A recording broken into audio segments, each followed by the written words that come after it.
Howdy, folks. Happy Friday. Thank God it's Friday. With some big news in the NHL. A general manager and team president has been let go. We'll discuss that in a few minutes. But as we always do, we will start with Russ in the pre-show. Hey, so today's Friday. Anybody know where Aaron Rodgers is? Anybody? Is he doing ayahuasca in some Hawaiian island? I mean, he's going to have to make a decision by Wednesday, I think, right? Isn't Wednesday the day for the NFL for illegal tampering and all that? Well, they got the permission of Green Bay, so there is no. Yeah, I know, but he's not going to. The Jets. Oh, wait. All right. So let's put it this way. The 15th is the beginning of free agency. Right. So are the Jets dumb enough to let this roll until the 15th? That's the question. Wow. They really shouldn't be, though. Like, even when you have a big fish on the hook like this, there's a couple of big things I think fans aren't taking into consideration. For one thing, it is going to cost a first and something else, which in the football world's a lot. You could give that up, fine. I get it.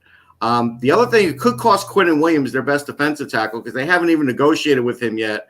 And I can tell you in another month, if he isn't being negotiated with, he's going to ask for a trade like every other great defensive player who's ever played for the Jets that never got their next contract. That's something that Joe Douglas has failed on through his whole administration. And then the third part is, if you don't get Aaron Rodgers for at least a 2-year commitment, don't do the deal. Yeah, I mean, Kev, this is the time frame in the NFL where, players with big contracts are getting cut. I saw Adam Thielen, the wide receiver of Minnesota, getting cut as an All-Pro. There's talk about, other players being traded, Derrick Henry being cut. It's a lot of teams right now are significantly over the cap, and only a few of them, like the Giants and the Bears, are significantly under. So this is where, teams like Buffalo get hurt, and teams like, the Jets, they cut, what was it, Berrios, Russ? They cut? Yeah, Braxton Berrios, who was a pretty good receiver and returner. Last year wasn't a great year, but again, it was only $8 million. Like, the Jets are piecing together pennies right now that they're dropping for whichever quarterback they sign. But again, they are going to have to pay Quinnen Williams too. If they don't have him, their defense is nowhere near what it was last year. But Kevin, you're an expert on Aaron Rodgers because the Lions faced him twice every year. So go ahead. Yeah, just until this season, they had no success against him. But obviously he's getting older. If I was the Jets, I wouldn't go down that route. I wouldn't either. I would just I don't think he's the difference for them. Changing like their outcome at this stage of his career, and the cost is going to be high. And I'm with Russ about it's different in the NHL. Like, first round picks, just aren't as valuable in the NHL. Right. I mean, they can be, but you just don't know. But you always know in the NFL. Right. Like those guys play. And the Jets is a high pick. It's 10th overall. Yeah. Yeah, so it could be next year's first, but here's the interesting. Still going to be a high pick. Bro, there you go. Here's the interesting question. No, I don't know that. You're right, but here's the interesting question, and it's debatable. Is Aaron Rodgers a New York type player? Nobody believes he is. Right, and that's the thing, Kev, that I'm a little scared about for the Jets is that with his going on Pat McAfee's podcast all the time with his sort of California sort of weird opinions and, like I said, going into the dark room and doing ayahuasca and all this. I mean, there is a certain type of personality that's successful in New York. Jeter, Aaron Judge. But even David Wright for the Mets, very successful for well over a decade. Pete Alonso. But he doesn't strike me as a New York type player. Yeah, and he's going to be irritated by the New York. Oh yeah, because he's been in Green Bay. His entire career, it's a different beat there. So yeah, I've never liked this from the beginning. Like close out his career in Green Bay. Yeah. Look at the way Favre went in New York as far as like on the field, it was good until like week 8. And then all of a sudden he hurt himself and he concealed that and it killed their season. But just look at the other things that went on. And I don't even think that would happen with Rodgers, but it just showed how much Favre was out of his element when he was in New York. Yeah, yeah. But I thought the other day when it was people were talking about Lamar Jackson and his $50 million situation there, whether he's worth that. Can you imagine where the salaries in the NFL would be if they did not have this, the tax situation that they have in place now? Like if it was just wide open, if it was like, it would be like soccer. Yeah, it would be nuts. Just in terms of the amount of money that they would have there. Well, the funny thing is like with the Jets and Jackson, there was talk because Douglas has roots in the Ravens system too, and I like Jackson. I wouldn't mind guaranteeing $35 million to him because that's really what the guarantee is.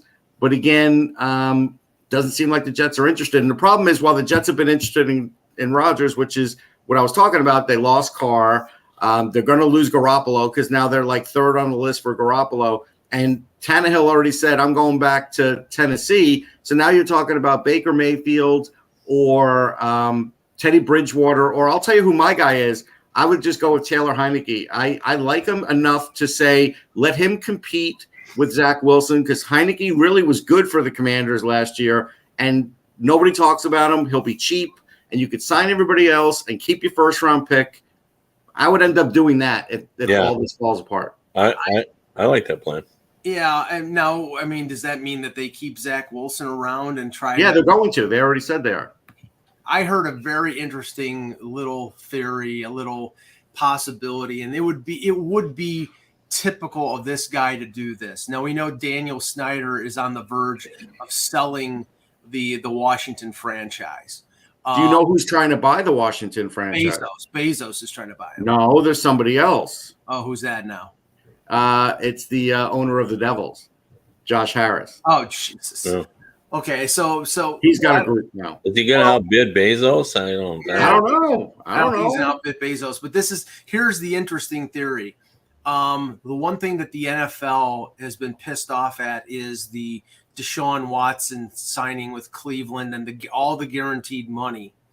And the one thing that they seem to want to be doing is holding the line on limiting guaranteed money to some of these quarterbacks. Well, the rumor out there is that Daniel Snyder is the final up yours to the other owners who are making him sell the Washington franchise, is that he signs Lamar Jackson and guarantees all the money and then sells the team.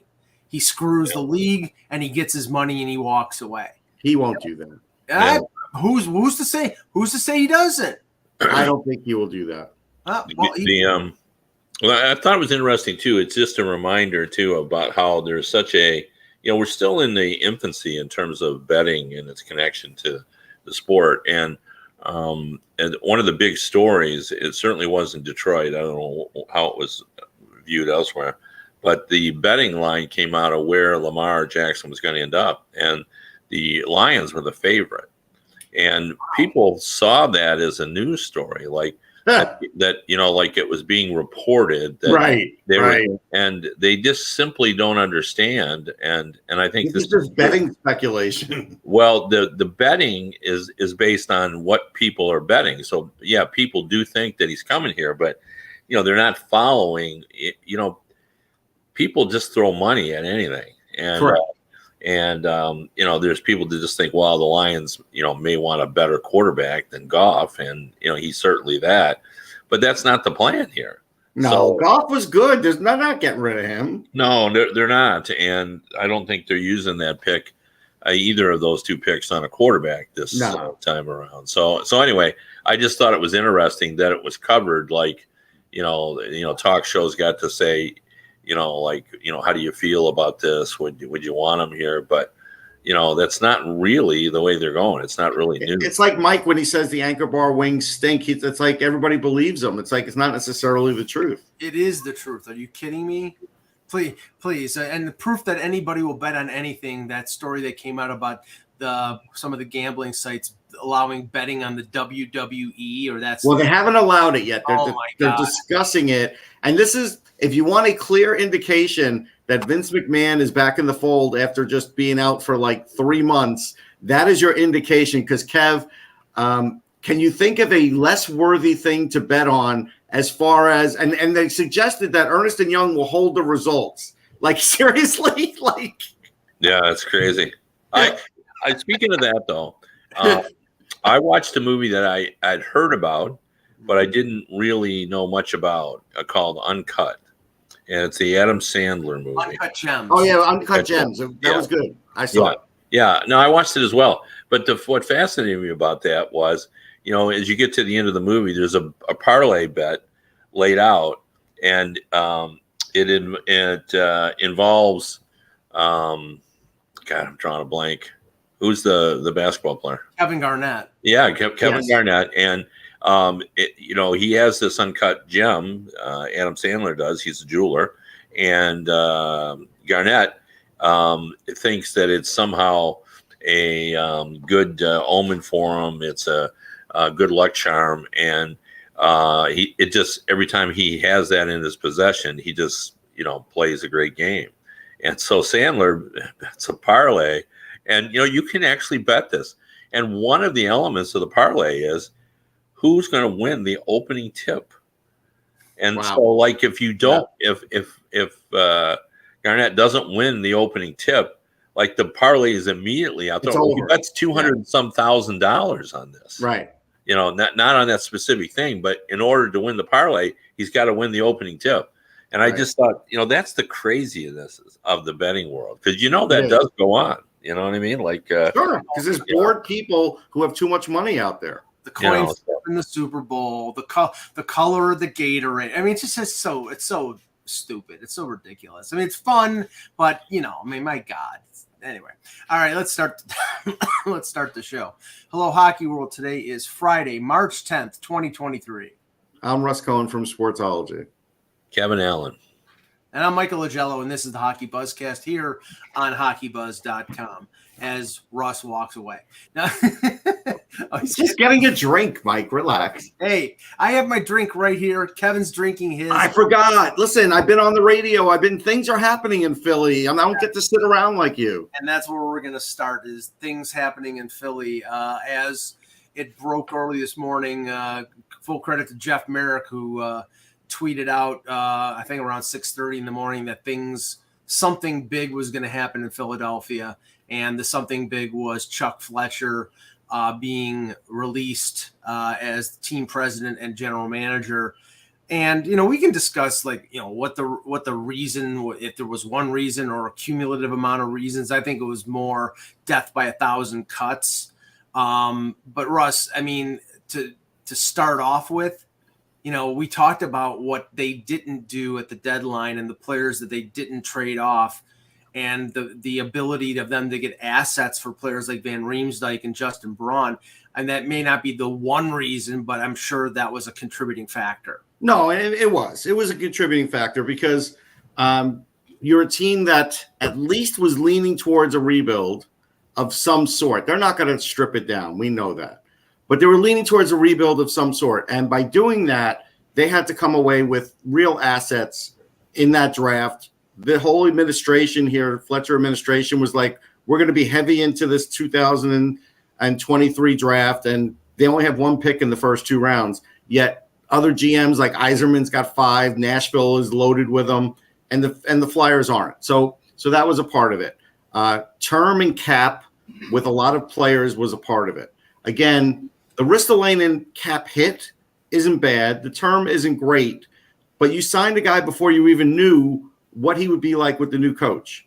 And so that was a problem. Travis Sanheim's extension is now a problem because it's been talked about that he and Tortorella are not on the same page. Tortorella talked about it yesterday, said he's not going to hold it against the player. He's going to meet with them, and he hopes Travis will talk to him about it, and yada, yada, yada. Meanwhile, that's, $6 million for the next 8 years that kicks in next year. All of these kinds of things are long-term solutions that were made with short-sightedness. And that's because the Flyers had no plan. They didn't know what they were going to do. They didn't know what they were going to do before Tortorella came in, and they definitely didn't know what they were going to do after, because they still acted like this season was a chance of winning. So by all of that, everybody could see on earth that they were pushing themselves back a year and a half as far as whatever this is, rebuild, retool, partial this, partial that. And so now they're behind other teams. And I think all you had to do was talk to other owners, see the coverage, see what was going on. Again, when you get booed at a subscriber event, when the GM, Chuck Fletcher, gets booed on stage, that's a bad look. We all know what happened with Pride Night, and that's had a ripple effect around the league. That wasn't handled well. There's a whole bunch of things. I told someone I could do a 2-hour show on the failings of draft picks, player development, and all of these other optics that led up to this for Chuck Fletcher.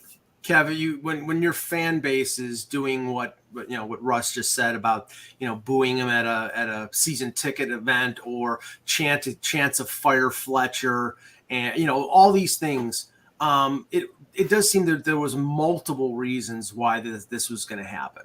Yeah, I'll take issue with the characterization of 1,000 cuts because that implies it was a bunch of small things, and It was really a bunch of big things. Right.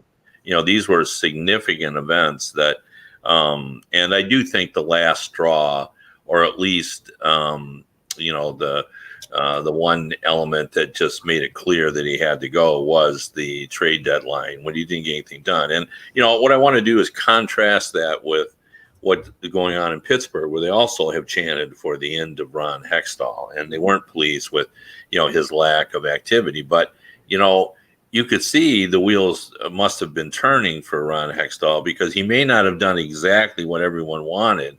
He didn't trade away his first round pick and make a bold move, but he did make moves. He got as aggressive as Ron Hextall can be.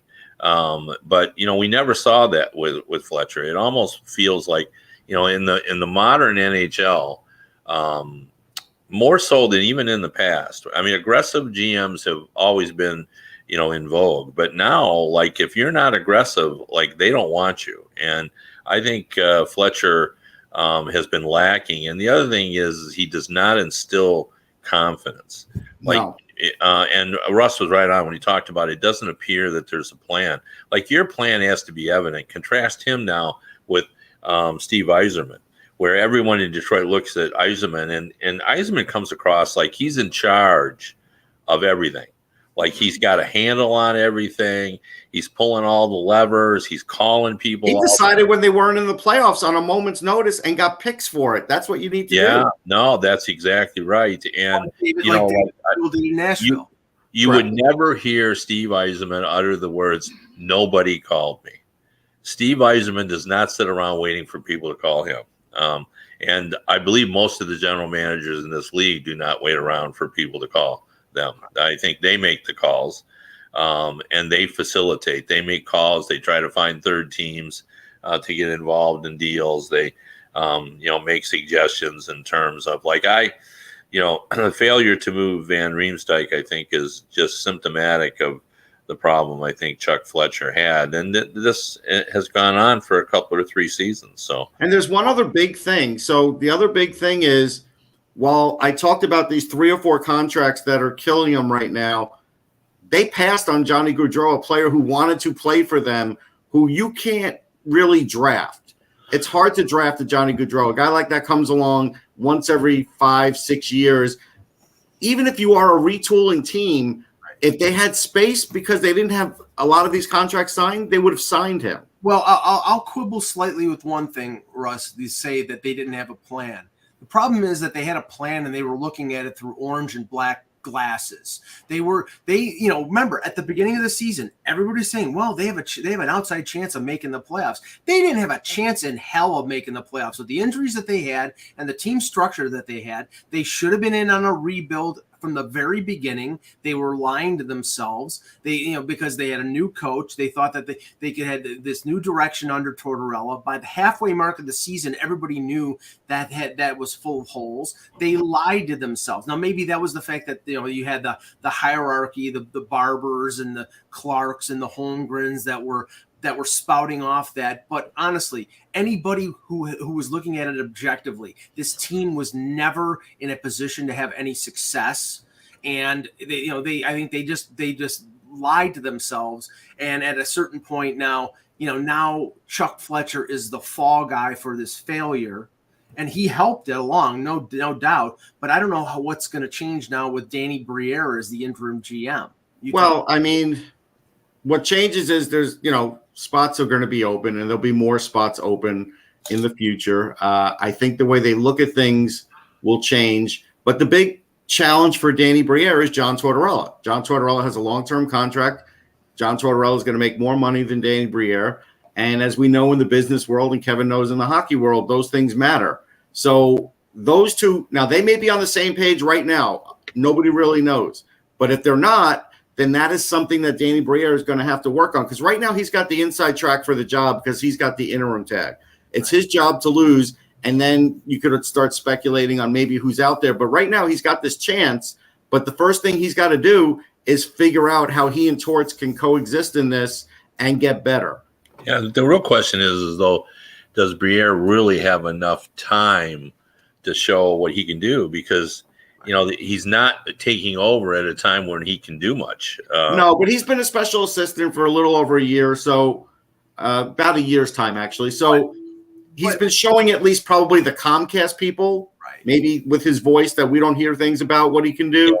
Yeah, all he could do is some personnel moves. Like they have some young players. They could go thumbs up or thumbs down as far as college free agency. Right. There's a player, Emil Andre, whose season just ended in Swedish Hockey League yesterday. They could sign him to an ELC. There's some things they have to do in the interim too. You got to evaluate the players and at least tell ownership what kind of shape the starting lineup is in and everything else. And Lehigh Valley too. So, I mean, there is that. There's a lot of that. But Kev, the one thing that I look at this situation, and Briere does not have a lot of experience, and we've seen the structure, say, for example, in Vancouver, where they have Rutherford as the team president and an inexperienced Patrick Alvin as the general manager. Maybe there's another shoe to drop here where they bring in an experienced hockey man as an overseer, as a team president. I think that might be a possibility, and I don't know who that's going to be. That people were saying names in the chat that I don't know whether they're these names are being brought up, Mike, for like other management type positions in the hockey ops world, because you could add as many of those as you want. Right. So that's what they're talking about. But as far as like the guy, there really is no name that's going around. But remember, they still have Dean Lombardi in house. Right. Dean Lombardi's been there for years now, so you don't know if he'll throw his hat in the ring or not. Yeah, no, and we now, and we've learned this over the last couple of years, we have to be careful about limiting our perspective on people without experience, because we got a guy sitting in Buffalo that all of us thought wasn't quite ready. And I think we were all in agreement that, there was a chance he was going to be good. But I remember saying, and I think everyone agreed, that, he needed someone to be brought in. Yeah, we all agreed to that. Yeah. And that has not been the case. He has stepped up. He's managed to rise above and done a really good job. So, you don't want to dismiss Danny Briere just because he's limited in his experience. But on the other hand, history tells us that you're always better off if you have someone in there who's been around the block a little bit. And, maybe, they'll settle on the right guy for that. So. And you're completely correct that the Sabres didn't bring in a team president over Kevin Adams, but he did bring in like a Jason Carmano. Yeah, that doesn't count. That's not what we're talking here about. No, that's not the same thing. But he did bring in somebody who had been around with other organizations that could help him a little bit. Yeah, but in the end, everything was on Kevin Adams. You're right. Yes, it was, and he was the ultimate decision maker. I mean, there was no one, and that's why I give him a lot of credit, because and nobody's perfect. Everybody makes mistake, and I've learned through the years, no matter who you are. And I learned this actually from Harry Sinden, who told me, when you make a trade, you're just guessing. He said, because you don't really know, except for us, whether you know whether it's going to work out or not. But and it's true, it's actually a funny story, and I've probably told this before, but I called him to do a story on trade deadline day, and I asked him if he would give me his best 5 trades of his career, and Harry said to me, "I'll do it, but I also want you to do the story of my 5 worst trades that I ever made." And he laughed, and I said, "Are you serious?" He goes, "Oh yeah." He said, "I'll talk about them," and that's what he told me. He said, here's the big secret. You're always just guessing. whether this is going to work out. Like I said, well, I sort of get that, but he said, you have confidence because you have experience and you've watched all the players, but it may not work out. He goes, on all the trades that I made that were bad, I was reasonably sure they were going to work out for us. So, I can't remember any of those bad trades, though. It's unfortunate. I was going to say, I'll bet Rick Middleton for Ken Hodge and Cam Neely for Barry Peterson were probably two of the better ones. But yeah, I'll just say this. The one name I'll shoot down in the chat room is Dale Hunter. I don't think he's leaving the London Knights ever again. No. I think he's there for good, so don't use Dale Hunter. that may be the best gig outside the NHL. Correct. In North America. Yeah. They're raking in money like crazy, him and his brother Mark. Yeah. Now I will segue from the Flyers into Kevin Adams and the Sabres, because I just have to, it would be one thing if I was saying this now and hadn't said this before the deadline. And because I actually, even though there's a long record of me not being a big fan of the Buffalo Sabres organization, I was actually excited about this team, the way they were going, the offense that they had, and saw that they just needed, I think, one little push, one little piece of help at the deadline to get them over the hump, and that would have been to just slightly improve their goaltending. And I'm sorry.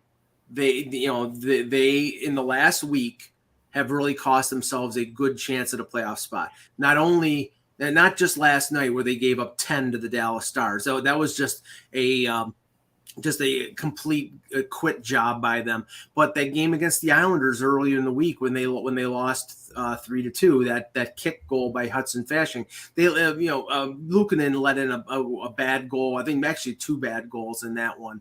Kev. I thought this team had a chance. Last night, Dallas opens up a 10 spot on them, and now I don't know. I didn't see last night's game, so I'm if the chat room says I'm wrong because I could be, but I ended up having to write about that last night, and the story seemed to be that Comrie was actually pretty good in that game. He made 39 saves, and then, as you said, the Sabres quit and gave up 6 goals. Yeah. It was that one seemed. I mean, Okposo kind of said, that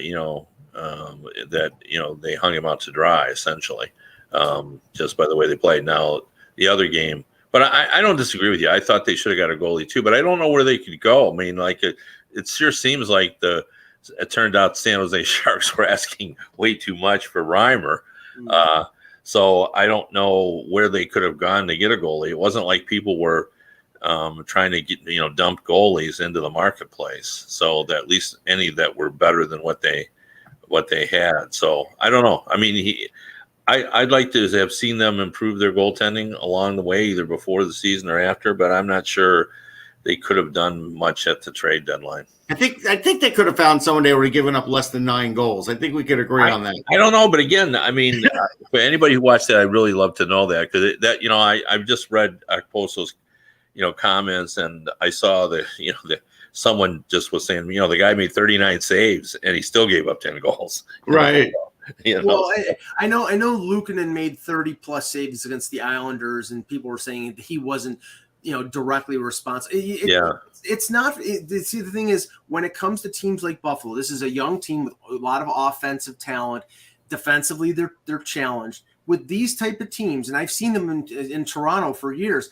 You just need the goalie to be like Grant Fuhr with Edmonton, just to make the save at the right time. And but in both those games, they were going up, and I know goalies say they're not playing against the other goalies, but you're going up against quality goaltending on both of those teams, and both of those teams were playing very, very well. I mean, the Islanders are playing good hockey. They are winning hockey. They're playing playoff hockey.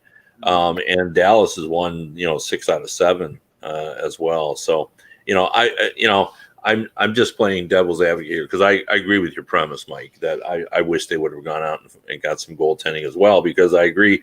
What you're saying is, when you got a young team, you got to sort of buy confidence for them. You got to bring in the guy, and they didn't do that. But I think some of it, if we're fair, is the fact that there weren't a lot of goalies out there. I mean, I remember Ken Holland saying at one point, well, who is it that you want me to go out to get? Right. Because he what that was a long time ago. But so I don't know what the answer would have been. Yeah. Now, Russ, I mean, I'm sure Joe Morello and the Islanders lovers in the chat will not be surprised by my take on this. But in 3 games over the last month, the Pittsburgh Penguins, it just must not be a good matchup for them, because whenever they play the Islanders, they find different ways to lose. And last night, I watched a lot of that game. The Penguins had that game in control. They were up 3-1, I think, middle of the third period.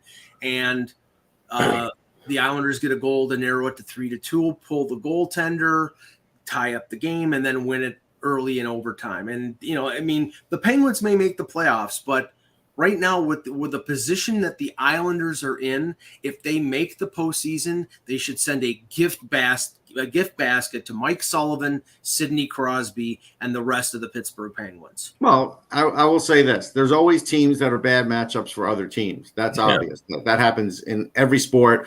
I was taught that a long time ago as a kid in boxing. My dad would say, there's a matchup of styles, and sometimes it doesn't match up, and a guy could just lose to one guy all the time.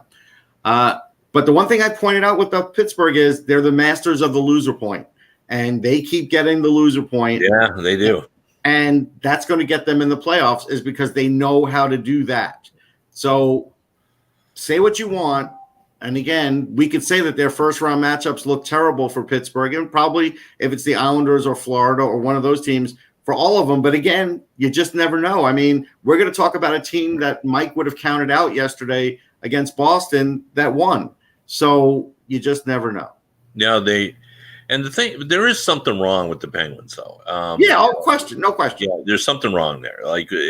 And I don't know what it is. They tried to Extall tried to address the kind of the third line situation there, but because they should be better than they are. Like, you look at that team, and obviously you got Crosby, you got Malkin, you got Letang, Jari.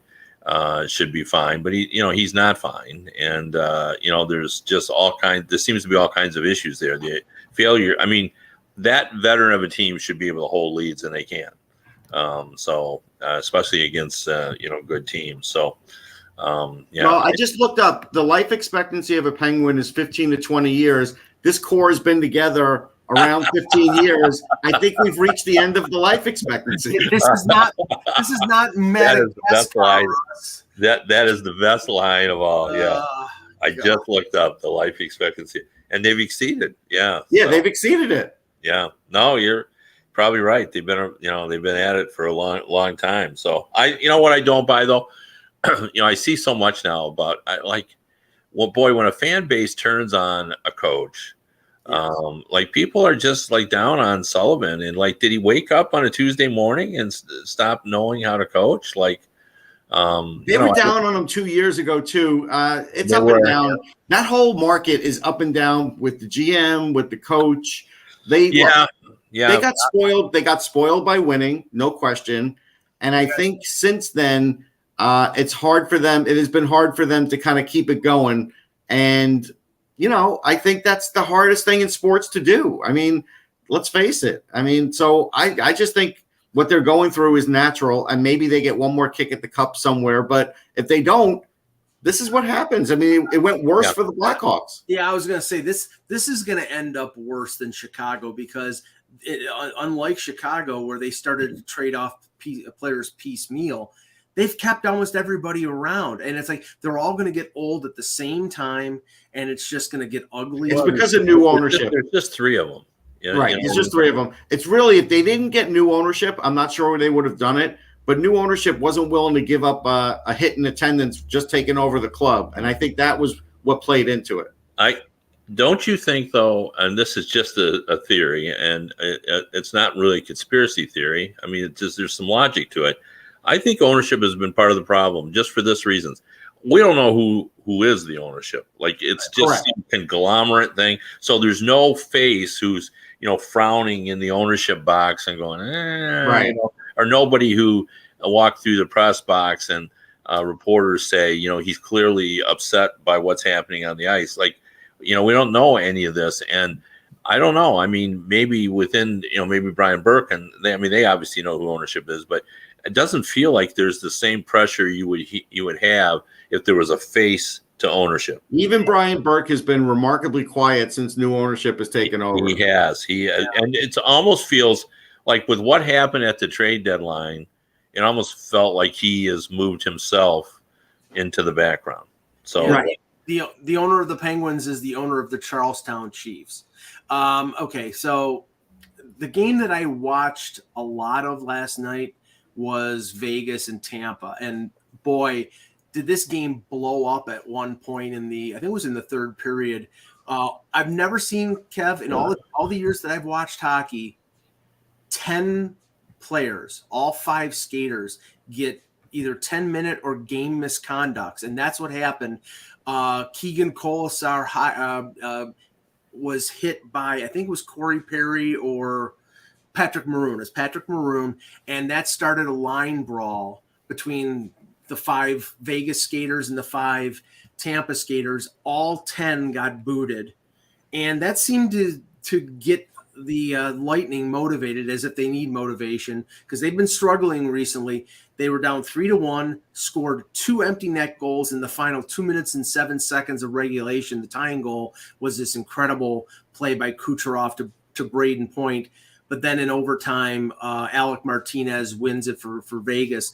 But I was saying on social media and we talked about Tampa and how they're struggling right now, and how maybe they're having some issues right now. And I think somebody was saying they were like 2-5-2 in their last 9 games or something like that. I don't care what they do. This is the Lightning. They have a championship pedigree. They can turn it on like that. That's why, like, for the Toronto fan base, they can say, oh, they're not playing well right now. Okay, tell me when game 1 rolls around in the playoffs, what team's going to show up? I'll bet you anything that the team that's been to 3 Stanley Cup finals is going to show up. Well, yeah, maybe. They are. They've been in 3. There's a reason they've been in 3 consecutive Cup finals, but there is something fundamentally wrong with what's going on, and you could hear the alarm in Cooper's voice. Right. Like he really senses that there's something kind of going on here, and I've seen all the theories, and there's logic behind all of them, that they're just kind of bored by the regular season, and maybe they can turn it on. But Steven Stamkos has said publicly now after 2 different games, we can't just turn it off on and on like people think we can. So I think he senses as well. But they don't seem to have the same determination, except in spurts, where before you knew they always had the ability to come back, and they don't seem as quick as they normally are, and just quick to the puck. And Vasilevsky is still the best goalie in the league, right? But he doesn't seem as sharp as he's been in the past. That's true. I think that is a factor, but they don't take him out of games either. No, like they're afraid to take him out, and that's the thing. You almost feel like he needs a week rest, and he won't do it, and the team won't do it. My question for Mike is, since I didn't watch the game, is like, was Quick? Did he wear down in this game? Was that a factor? No, I don't think so. I mean, the goal that the point goal that tied the game, it was a fantastic play where he sort of faked the one-timer and passed it to Point in the slot, and Quick was out of position. But I think any goalie would have been out of position. No, I don't think. I actually think he played pretty well. Okay. But I don't think he gave up a bad goal. And the one thing I'll say about Quick, just switching to Vegas here for a second, LA is sort of like Buffalo in the sense that they play, even though they don't score as many goals, they're not exactly disciplined defensively which is completely counter to what they were when they won their Stanley Cups. Vegas might be able to get away with Quick as their goaltender because they will limit shots on goal and opportunities. It might be the best fit for him, whereas playing in LA maybe wouldn't have been. Okay, but he still didn't lock it down late in this one. No, yeah. I agreed. But yeah. I test that more to Tampa's fortitude than I did. Yeah, I think it's a combo, right? It's always a combo. The other thing I'll say about Tampa is I still think, like I know everybody's going to just say now Tampa's like, they're declining and everything else, and I just think that Cooper is working on this because he saw some complacency work into his players. Yeah. And didn't like things that he was seeing, and I think he's just getting ahead of it. He's planning ideas. He's pushing buttons, Kevin. Yeah, I think he's trying for sure. But this seems a little different than the last time around. So, well, don't worry. The salve to the wound for the Tampa Bay Lightning is on its way in 5 weeks. That's the Toronto. Well, let me ask you this, and I'm not being a jerk on this, Mike. I don't see enough Leaf games to know, are they able to lock it down at any point defensively? I know their defense is better. They're much better defensively than they were in terms of locking it down. No, they okay. If they're up, that's still going to be an issue then because Tampa has enough guys that'll be sniffing around no matter what. Right. I mean, they're up 3-1, 4-1 in the third period of a playoff game. Leaf fans will be biting their fingernails until the clock reads 0. Okay. Now, I think they're better defensively, and I think their goaltending with Murray or Samsonov is better than it was last year, but nobody is breathing easy late in the third period of a game against Tampa.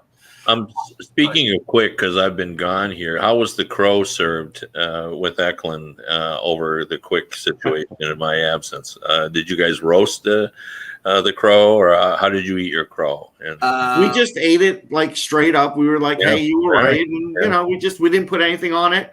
It was like when I had mine a la mode, Kevin. Yeah, like when Stan Fischler ate his hat, he might have put salt on it. We didn't put anything on it. Yeah, because I thought about it that I was going to miss the banquet of Crow that was served.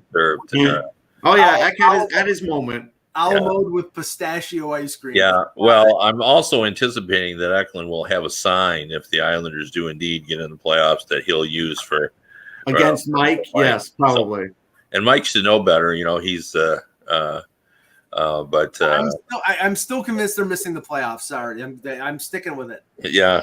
Well, I always say, as I tell Russ often, you got a 50% chance, Russ. Yeah, but Kev, there's a lot of people ahead of you that have said Mike should know better for a lot of years. No, that is true. I'm sure that is.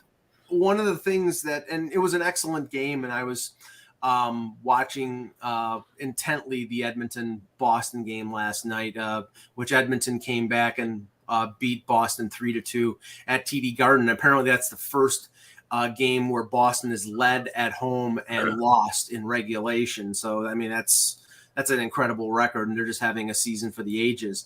And the thing that was most amazing was that McDavid didn't score a point, and they still won. But there was a big scare in that game, Kevin, about midway through the third period where McDavid collided with Derek Ryan knee to knee, and he was clutching at his knee. I thought he was seriously injured. Came back and he played the rest of the game, but I mean, I could just see the fans in Edmonton going like, "Oh no!" but thankfully he didn't get injured.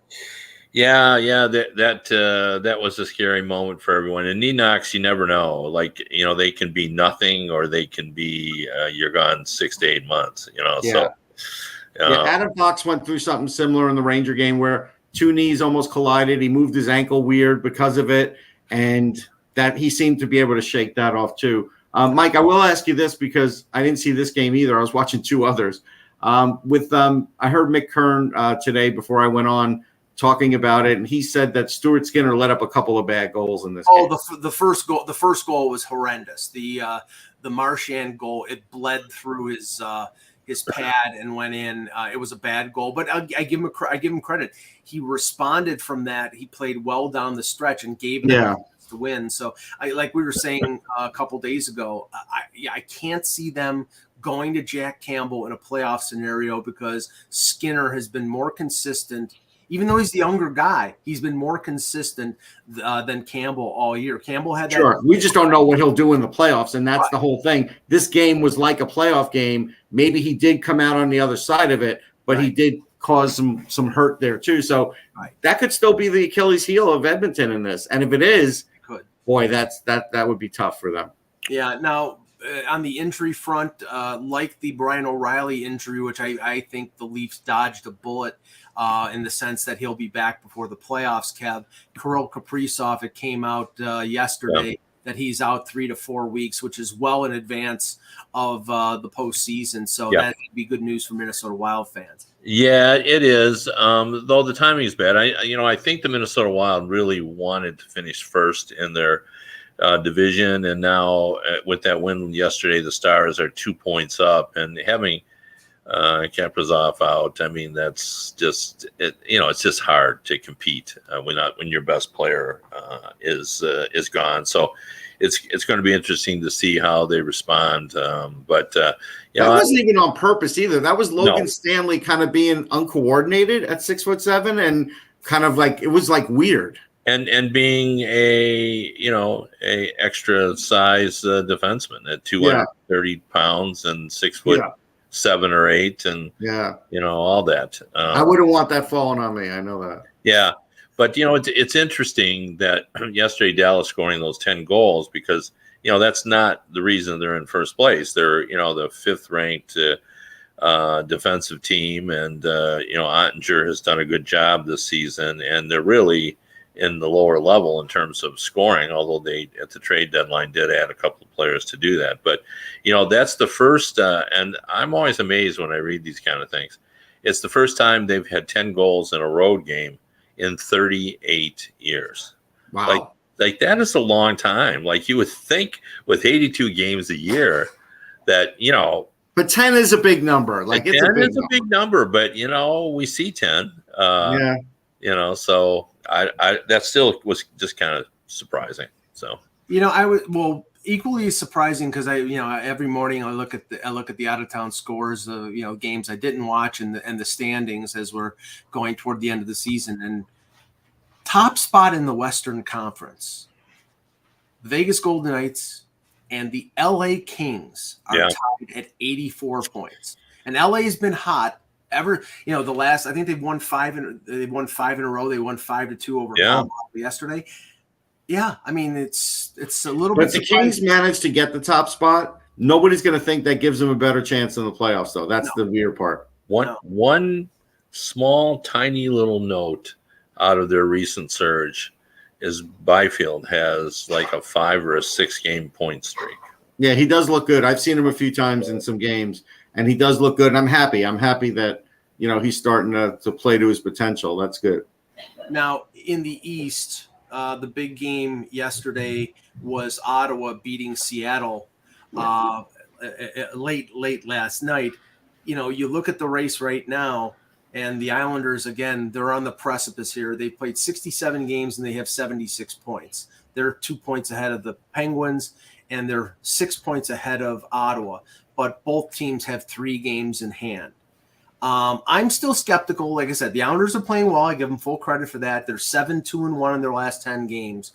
I don't know how they're doing it. I mean, Sorokin is playing really well. But, again, all those games in hand, It was 5 just I know. And that a was week Buffalo ago, and they've extended their lead since they gave up 2 games of deals. So, I mean – not on Ottawa, though. Ottawa still has 4 games, I think. No, Ottawa has played very, very, very well. They've got a better record in the last 10 games than the Islanders. They've matched them. They're 7-3, and the Islanders are 7-2. I thought it was better, but nobody else is close. Before we go, we should talk a little bit about just because this works out so often in sports with the fate determined by the schedule maker who had no idea back in the summer when the schedule was made. So the Red Wings trade very popular Tyler Bertuzzi, and the deal comes down while he's in the dressing room in Detroit on trade deadline day, and he's traded to the Bruins. There's crying, very emotional. Dylan Larkin comes to the podium. 8 days later, the 2 teams play not once but twice in 2 days. So the Red Wings are going to play the Bruins this weekend. They'll face Tyler Bertuzzi. And the question, of course, is will there be chirping? And to a man, everybody said, no, there's not going to be any chirping with Tyler Bertuzzi. So it's going to be interesting to see how that comes. They won't know whether to hit him or to hug him. Look, I mean, I saw it with Eddie Jockman as a kid, so that was the next day. But yeah, it's always going to be a big deal. But you're right. There's no way you could figure that out. I did want to mention the Ranger game because Patrick Kane got his first 2 points. He also did give up on a defensive play and gave up a point on a turnover that went in the against the Rangers. So again, he's fitting in a little better, but his lack of speed and ability to play defense is something that the Rangers still have to figure out, because he's not going to score 2 points every game, and they can't give up points. And as a result, their power play is getting a little better. They're starting to figure out a little more. So there's a little more fitting in going in there, but it's still a work in progress. And that's the biggest thing is, like, the Rangers now, instead of a team that was already gelled now, and even with Tarasenko, it didn't really upset the apple cart, but now it's kind of like, they only have a certain amount of time to gel again. And so we'll see. It's still a big task. And it's part of the reason right now, if you ask me today, I don't think they get to the conference final. And the other game on Saturday that will be very interesting to watch will be Edmonton-Toronto, or as I call Edmonton-Toronto West, because Jack Campbell is there and Zach Hyman is there and Cody Cece's there. I mean, if you're an ex-Leaf, that's where you go. It'll be the first time, because Campbell didn't play in the game in Edmonton against the Leafs, that he might play since Stuart Skinner played against Boston. Campbell might get the start at Scotiabank Arena, and I think the Leafs have a little bit of payback against the Oilers. Plus, John Tavares, Russ, did skate at practice today, so I'd say he's likely to play against the Oilers. So that's good news for Leaf fans. But okay, we'll end it there. We should also say, this is a good point. Chychrun has 4 points in 4 games for Ottawa. That's been really good for them too.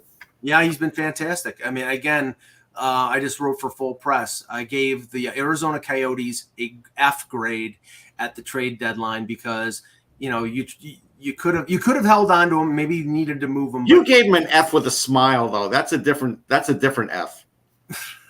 No, I'm dispassionate in my grading, Russ. How dare you? You're dispassionate about nothing in your life. All right, for Kevin Allen, for Russ Cohen, I'm Michael Agello. Thanks for watching. And remember, without the buzz, it's just hockey. I am